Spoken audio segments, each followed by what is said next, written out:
Thanks for joining us for this discussion of mobility in the workplace, some of the security and usability challenges that businesses are facing.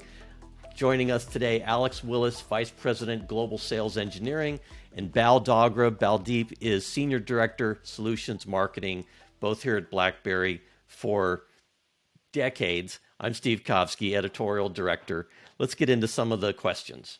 Baldeep, could you talk a little bit about how the people responsible for mobility, how that seems to be shifting in the organization? Yeah, it's a great question, actually. Getting those two teams to talk together has been pretty difficult, and it still is. What we're seeing, though, is IT admins, the IT teams, wanting to get a better idea of their estate, right? So having a fundamental view of assets, for example, is pretty key. So they'd get solutions. But the security teams are still concerned about, right, what are the threats? And they would look at mobile devices, for example, as not being part of what the usual realm of influence, what sits within that.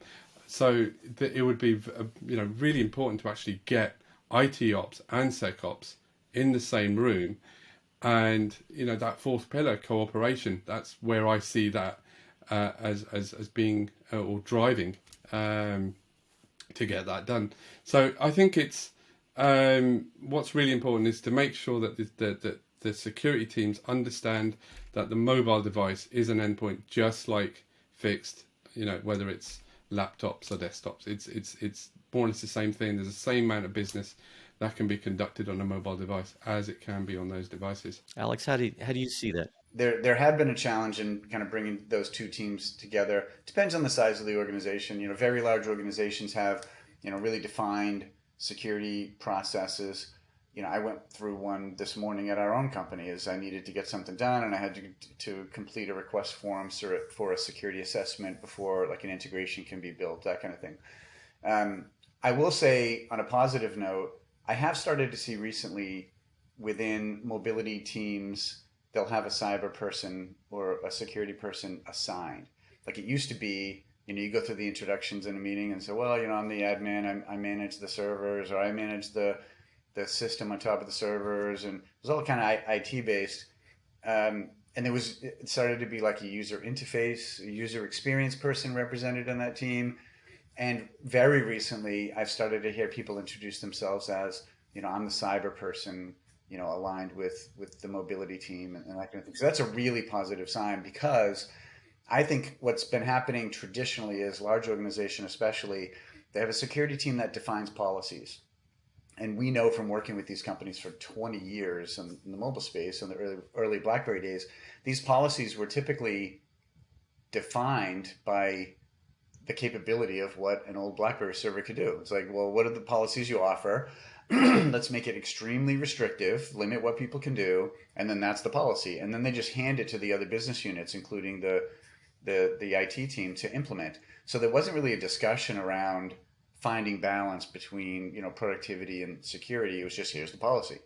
And then as we started to get into more different types of phones and accessing more data that didn't have the capabilities of what a BlackBerry server could do, those policies were rewritten.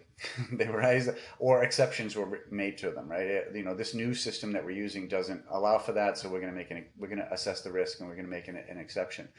So all of that whole thing has really changed. But the thing that I think still remains for organizations that don't have a cyber person dedicated to the mobility team and understanding how people are using these devices, is they're still setting a kind of strict policy, and then they just give it to the mobility team to implement. And so usually that results in someone in the mobility team being able to check a box. Hey, security team requires encryption of data at rest on mobile devices. Does this system I'm evaluating support encryption of data at rest? Checkbox, it's done, right? There's no real evaluation into how that encryption is done, what cryptography is used, is it consistent across iOS and Android and Windows and Mac and so on, or is it literally just checking a box and then it's kind of good enough? And that's the discussion we find ourselves most in when we're helping customers or companies assess their strategy against the risks that they want to avoid, and those risks are getting greater because, like you mentioned, the attack surface is growing. We've got devices everywhere. We're accessing unprecedented amounts of data in the cloud. That's differently protected, I'd say, than what you would traditionally do behind a firewall. So a lot of stuff is happening in here, but that's the one challenge I think that we still have is that, security team sets a policy and then a different team then just needs to follow it. And as long as they can check a box, they're cleared by the security team when there's an ability to go a little bit deeper and assess what's actually happening here. Yeah, that's a great point, actually, Alex. When you think about policies and governance, and traditionally where BlackBerry come from, that policies would define how a device would be used and governed and the security behind that. It was almost implied. There would be no second thought on security, but that's kind of changed over the years, and that's why the persona within companies has changed over time as well. It's no longer the IT guy, but we used to go to the IT person who would then get somebody from network security. They've got a port that you need to open, but when they understood that port that we opened was outbound initiated and it was very safe, we no longer needed that conversation because that security was implied. Our reputation started to grow based on how we actually did security. But it's a little bit different now because of the operating systems out there that are being used and the fact that you've got other solutions that rely on the host OS. The people that need to be involved need to know that. So it's interesting how all that plays out. During that period of time, the threat landscape has changed tremendously with so many more types of threats morphing so quickly. The advent of ransomware as a huge motivator for the criminal element, and if mobile devices provide them with a weak link in the protection chain, they're going to exploit it, and we've seen that happening.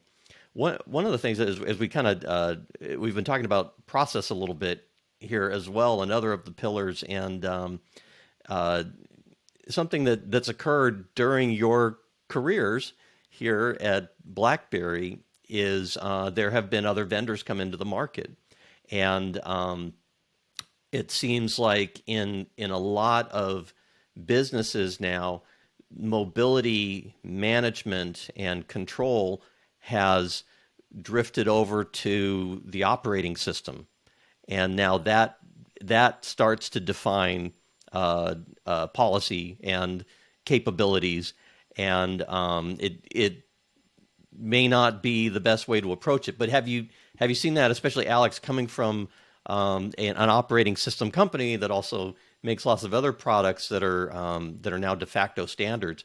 Have you seen people relying on sources other than BlackBerry, certainly, but has the operating system become more prevalent as kind of an arbiter of how mobility is handled and secured?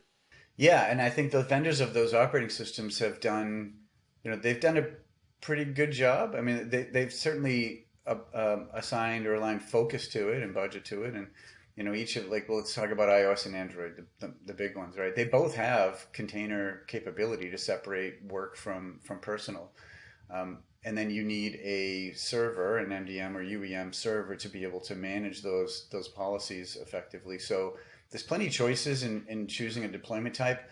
The I guess challenge, or what I've noticed in the market though, is especially around BYO programs, most organizations don't use them.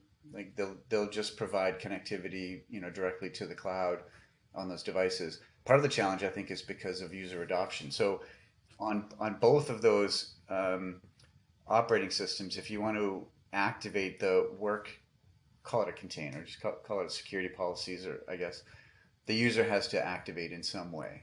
And there's always been a mistrust between users and the organizations that if they enroll in something, there's the perception that the company then would have access to their personal data, they'd be able to, fat finger a keystroke and wipe all their data on their phone, all those types of things. So while they have pretty good containerization, most companies don't use it, and so the BYOD program users aren't protected by that level of security of separation of work and personal.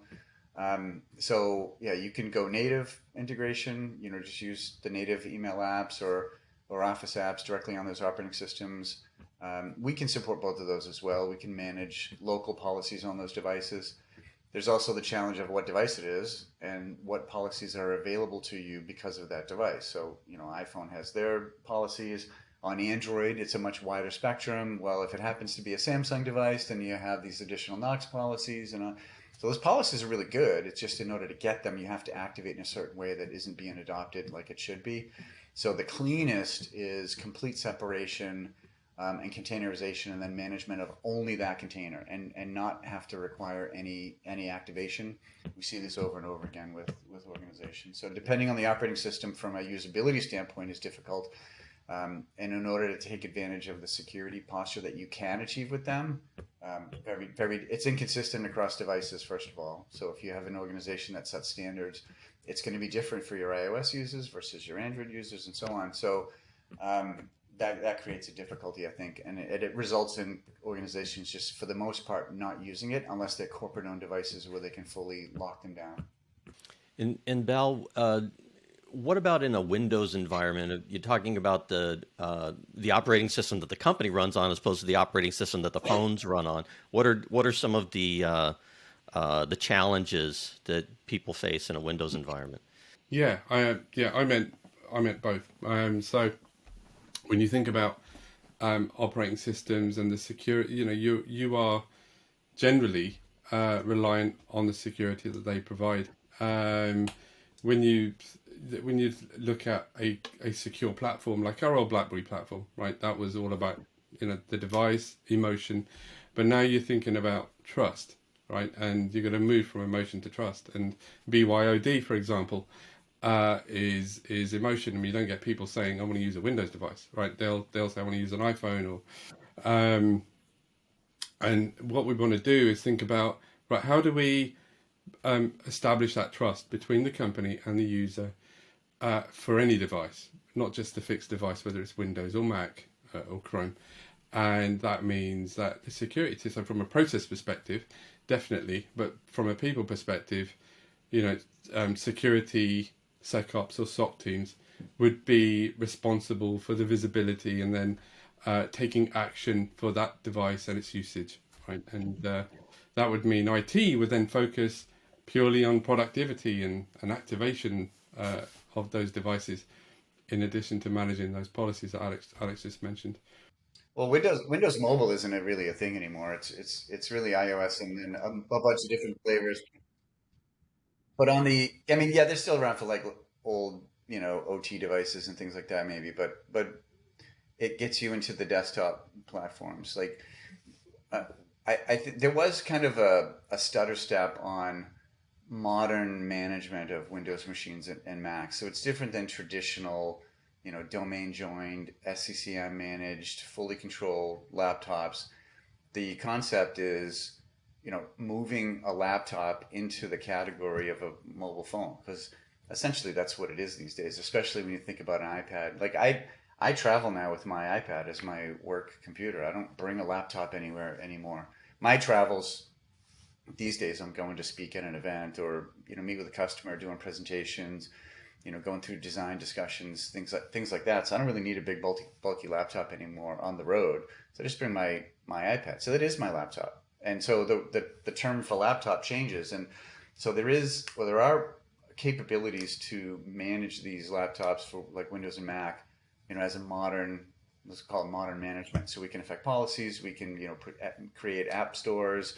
We can do a lot of those things, and we have the capability to put the Dynamics container on a Windows machine or a Mac as well. So we don't have to manage the machine at all. We can just put the fully protected, just like we do on a phone. We can put that desktop onto a computer.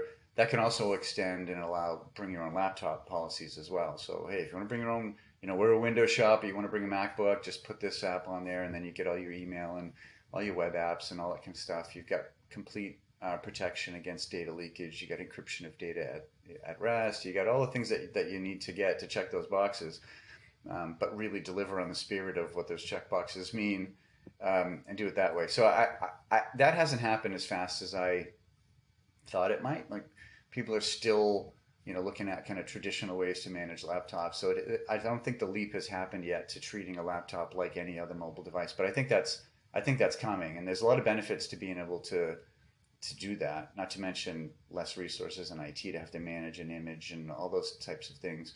But in terms of productivity, especially in the pandemic, it really came in handy.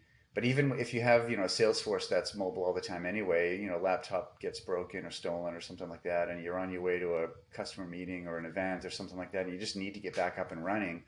In a modern world, you can just go into a local store and buy anything and then just get up and running in a few minutes. So we have a number of customers that are set up that way. And the pandemic, again, was a really good POC for that. Moving many like office workers who aren't normally mobile. They might not even have a laptop from work. They got a desktop, in their office. So either being able to quickly remote in and work on that desktop at the office, or just to have normal kind of remote work capabilities on a bring your own device or on a personal PC, home PC, and have it meet all of the security requirements that the organization has. So those are great points. I think I want to pause right there, and we will pick this conversation up again in our next podcast. Thank you very much for your time today.